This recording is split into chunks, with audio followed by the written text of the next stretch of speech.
प्रिय विद्यार्थियों, नमस्कार। आज हम अनिवार्य हिंदी के अंतर्गत कक्षा 12 में पत्र और प्रारूप के तहत अधिसूचना यानी नोटिफिकेशन के बारे में जानकारी प्राप्त करेंगे। आप यदि इस चैनल पर नए हैं तो इसे सब्सक्राइब करें। हम अब आज के वीडियो को शुरू करते हैं। आज के वीडियो में हमने अधिसूचना, जिसका अंग्रेजी रूपांतरण नोटिफिकेशन है, के प्रारूप लेखन और उसके उदाहरण पर चर्चा करेंगे। सबसे पहले हम अधिसूचना किसे कहते हैं उस बारे में जानकारी लेते हैं। केंद्र या राज्य सरकार जब सरकारी आदेशों को आम जनता के लिए गजट या राजपत्र में प्रकाशित कर प्रसारित करती है तो इन सूचनाओं को वैधानिक दृष्टि से अधिसूचना कहा जाता है। तो यहाँ पर सरकारें हैं दोनों ही, चाहे केंद्र सरकार हो या राज्य सरकार हो, ये जब सरकारी आदेशों को, सरकार के जो आदेश होते हैं उनको आम जनता के लिए गजट या राजपत्र में प्रकाशित कर प्रसारित करती है तो इन सूचनाओं को वैधानिक दृष्टि से अधिसूचना कहा जाता है। तो यहाँ पर सरकार कोई भी हो, केंद्र या राज्य सरकार हो सकती है।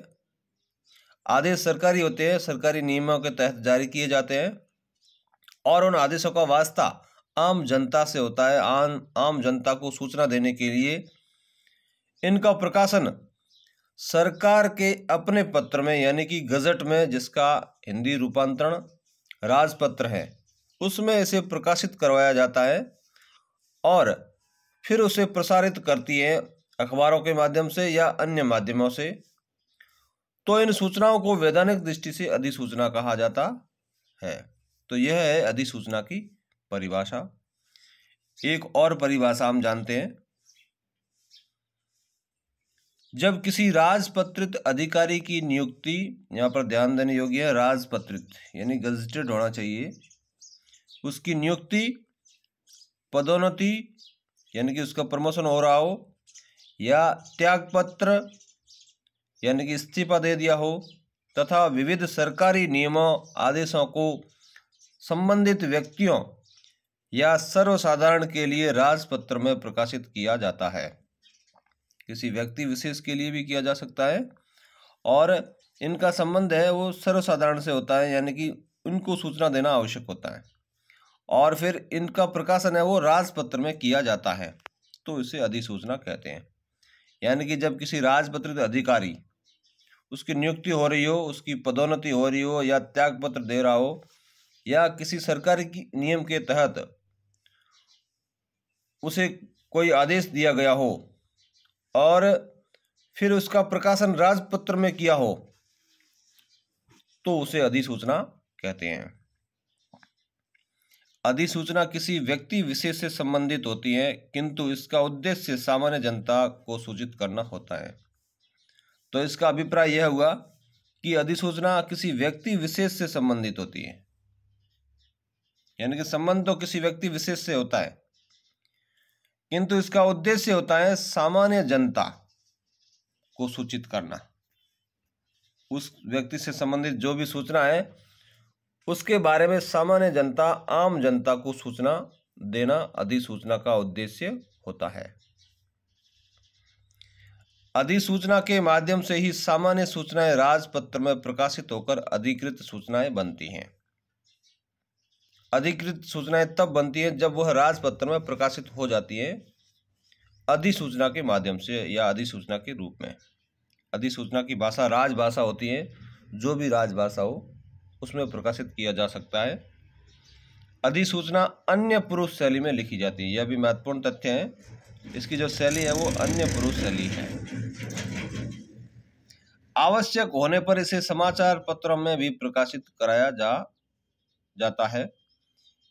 पहले हमने जाना कि इसका सरकारी गजट या राजपत्र में प्रकाशन होना चाहिए, लेकिन यदि इसके प्रसारित करने की और आवश्यकता है तो इसे समाचार पत्रों में भी प्रकाशित कराया जा सकता है। आजकल और विभिन्न माध्यम हो गए हैं, वेबसाइट पर भी इसे प्रकाशित किया जाता है और समाचार पत्र जो दैनिक रूप से जनता के सम्मुख आते हैं उनमें भी प्रकाशित करवाया जाता है। अधिसूचना किसी नियम के अंतर्गत जारी की जाती, किसी अधिनियम के अंतर्गत जारी की जाती है। अधिसूचना जारीकर्ता को किसी अधिनियम का हवाला देकर ही उसे जारी करना होता है। इसमें विशेष संबोधन का उल्लेख नहीं होता है, किसी को संबोधित नहीं किया जाता है। राज्यपाल या राष्ट्रपति के नाम से जारी की जाती है अधिसूचनाएं, यानी कि राज्यपाल और राष्ट्रपति इनमें से जो भी संबंधित सरकार है इनकी आज्ञा लेकर के इसे जारी करती है। ये था अधिसूचना के बारे में सामान्य जानकारी। अब हम अधिसूचना का प्रारूप जानते हैं। सबसे पहले भारत के राजपत्र, भाग संख्या इतना और खंड संख्या यह। तो यहाँ पर आप कुछ भी लिख सकते हैं। भाग संख्या जैसे 4 लिख दिया, यहाँ पर क लिख दिया मैं प्रकाशनाथ। तो यहाँ पर आवश्यक नहीं है भारत लिखना है, जो भी सरकार जारी कर रही हो उसका नाम लिखना है। ठीक इसके नीचे सरकार का नाम, भारत सरकार जारी कर रही है तो भारत सरकार, राजस्थान सरकार है तो राजस्थान सरकार। इसके बाद में कार्यालय या विभाग का नाम और फिर वह कार्यालय कौन से स्थान पर है उसका नाम। यह सूचनाएं लिखनी होती हैं शुरू में। ठीक इसके बाद में पत्र संख्या या पत्र का क्रमांक जो भी हो लिखना है और इस तरफ दिनांक लिखनी है। ध्यान ये रखना है दिनांक में कि महीने का नाम लिखना है। उसके बाद यहाँ अधिसूचना शीर्षक लिखना है, अधिसूचना, और उसके बाद में फिर एक अनुच्छेद के अंदर इसकी विषय वस्तु लिखी जाती है और अंत में लिखा जाता है यदि राज्यपाल की आज्ञा से जारी है तो राज्यपाल की आज्ञा से, और यदि भारत सरकार की अधिसूचना है तो राष्ट्रपति की आज्ञा से। और उसके बाद में हस्ताक्षरकर्ता, यहाँ पर जो जारी करता है वह हस्ताक्षर करता है, उसके ठीक नीचे अपना नाम लिखता है और उसी के ठीक नीचे अपना पद नाम लिखता है। फिर इसकी कॉपी यानी कि प्रतिलिपि सूचना देने के लिए किसे दी जाती है उसे भी बिंदुवार लिखा जाता है, जैसे 1-2 बिंदु में। तो इस प्रकार यह था इसका प्रारूप। अब हम इसका एक उदाहरण के माध्यम से इसे समझते हैं कि किस प्रकार हम लिखें। यह राजस्थान सरकार के ऊर्जा विभाग जयपुर के द्वारा जारी एक उदाहरण है अधिसूचना के रूप में। सबसे ऊपर राजस्थान राजपत्र भाग 4 खंड क के अंतर्गत प्रकाशनार्थ। उसके बाद में हमने यहाँ पर राजस्थान सरकार का नाम लिखा है, विभाग ऊर्जा विभाग है, स्थान जयपुर, पत्र का क्रमांक हमने लिख दिया है ऊर्जा विभाग 2022 1-2-3 और दिनांक लिख दिया 26 मार्च 2022। फिर ठीक उसके नीचे हमने एक शीर्षक लिखा है अधिसूचना, और अधिसूचना शीर्षक लिखने के बाद में फिर विषय वस्तु शुरू होती है जो इस प्रकार है। राजस्थान सरकार केंद्रीय अधिनियम 1948 की धारा 29 की उप धारा 2 के अंतर्गत प्रदत्त शक्तियों का उपयोग करते हुए कोटा तापीय विद्युत गृह कोटा में 6ठी इकाई स्थापित करना चाहती है।